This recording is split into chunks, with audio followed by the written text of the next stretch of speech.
గెహజీ మనసు అంతా దేని మీద ఉంది చెప్పండి? కుష్ఠరోగం ఒకడు వచ్చి పోగొట్టుకున్నాడు, ఇంకోటి సంపాదించుకున్నాడు. ఒకడు కుష్ఠరోగం వచ్చి పోగొట్టుకుంటే ఇంకోటి సంపాదించుకున్నాడు. ఎలీషా తర్వాత ఆ స్థానంలో ఉండాల్సిన వ్యక్తి ఎవరు?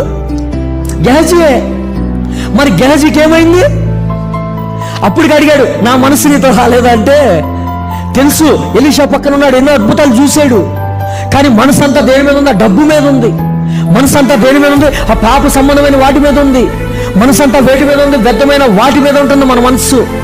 అందుకే లోతు భారీ మనసు అంతా ఐగుప్తు, దాని సొదొమ గోమొర్రా మీదే ఉంది. నీ దృష్టి నా దృష్టి దేని మీద ఉంటుంది? ఈరోజు లాస్ ఏంజల్స్ వాళ్ళ దృష్టి అంతా దేని మీద ఉంది? డబ్బు సంపాదించాలా, ధనవంతులు కావాలా, ప్రపంచంలో మేము ప్రఖ్యాతులు చెందాలా. మా దృష్టి అంతా వాళ్ళు జల్సాలతో ఉన్నారు. చివరికి దేవుడికి ఎంత ఇచ్చారండి వాళ్ళు? God is zero. 48 గంటల బట్టి